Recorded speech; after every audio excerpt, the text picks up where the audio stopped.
I am unemployed. FG to start paying coppers 77,000 naira. NYSC made me cry.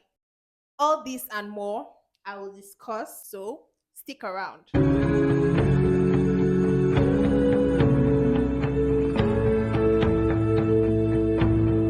long as you stay with me. Hi guys, happy Sunday and welcome back to my channel. If it's your first time here, please don't make it your last. Thank you guys so much for the love on my last video. That's like the highest views ever I've gotten, 540 and counting. Thank you all so much for liking that video. Please, if you have not subscribed, please subscribe. Click on the notification bell so that you get updated when I post a video, and yeah, all of that good stuff.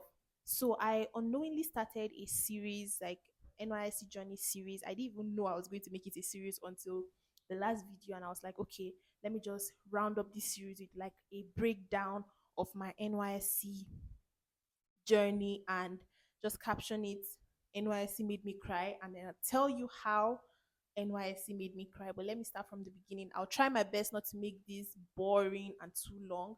So in July of 2023, I went to camp and I was posted to Bauchi. First of all, I when I was waiting to be posted, I like was praying so seriously that I don't get posted far from where I was at that time, which was Plateau State Jos, because I didn't have a lot of money. I didn't have money, and the money I had is just for like my upkeep in camp.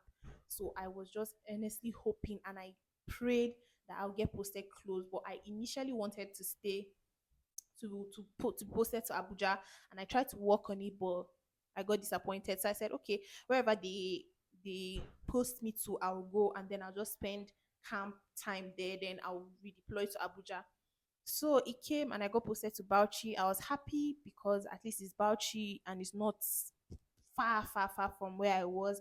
And Bauchi is not bad from what I've heard. At least I heard of Yankari. That was the only idea I had about Bauchi at that time. And I was like, it can't be bad, right? It's going to be fun, right?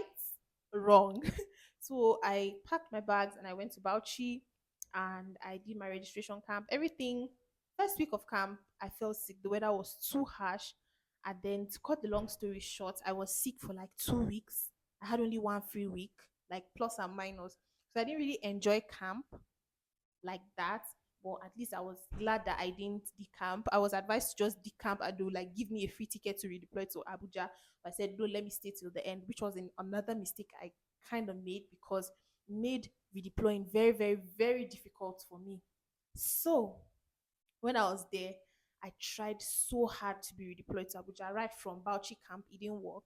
So let me just round up the story fast. So it eventually did not work. And then when it was the last day, that's POP from camp, we were to take a queue according to our platoons, and then we'll get our, I don't know if they call it posting letter. I forgot what they call that thing. You line up and get it. So if you've been redeployed, you will not get the paper. So if you've not been redeployed, you will see like where you've been posted to. I just joined the queue hoping that I wouldn't see my own paper there and hopefully I'll be redeployed. But that wasn't the case. I saw that I was posted to a particular place in Bauchi town. At first I saw Bauchi town, so I applied to be redeployed and it didn't work. So as I saw Bauchi town, I was like, okay, can't be that bad since I'm not in, they did not post me to a core village. So I packed my bags and I went to where they posted me, and what I saw, I know you, I probably heard of worse cases, but what I saw.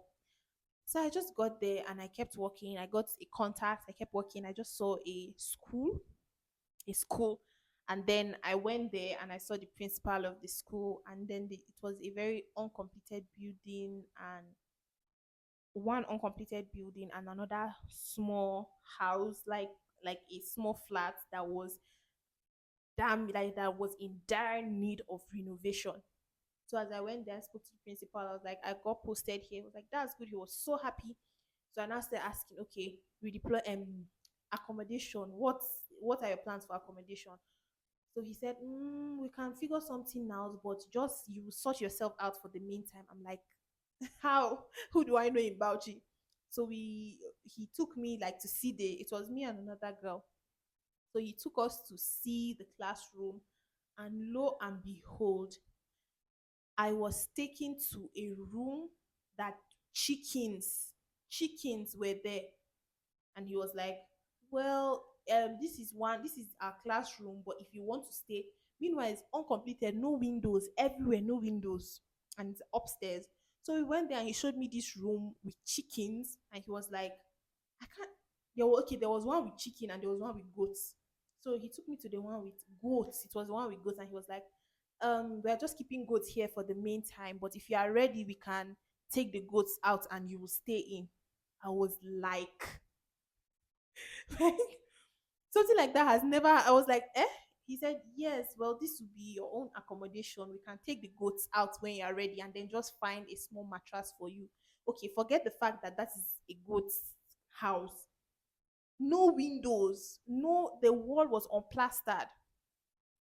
So I said, I'll think about it. But of course, I don't have all the time in the world to think. So we went there and he accepted it. He just accepted me there. So I was supposed to be serving there, right? What will I do? I've already lost my chances at being redeployed. How will I really want to serve in Abuja. Meanwhile, I had an opportunity in Abuja, a job, not a job, I say like a slot to serve in a very good place. They were paying their coppers very good, one of the best places you can get in Abuja. So I sat outside, confused, devastated, and trying to process my new reality. Then I picked up my phone and I called my friend that was currently serving, that was serving in Abuja at that time, and I started crying. I started saying, can you imagine that I don't even have where to sleep? I didn't even have where to sleep that night. I was telling her, like, can you imagine that where they are providing for me as accommodation is a classroom turned goat house turned coppers accommodation. I was so confused. I just started crying like, NYC, why would you do this to me? So I picked myself up and I decided to just redeploy to Abuja. After all, I had an opportunity in Abuja. So I started working towards it. I paid money, and then to cut the long story short, I found myself in Abuja. But that opportunity that was waiting for me there, because of the redeployment process, it took time. They wanted me in like 2 weeks, and that might, or in a week. My redeployment took like a whole month. So I don't even blame them. So by the time the redeployment pulled through and I found myself in Abuja, I had nowhere to go. Literally nowhere.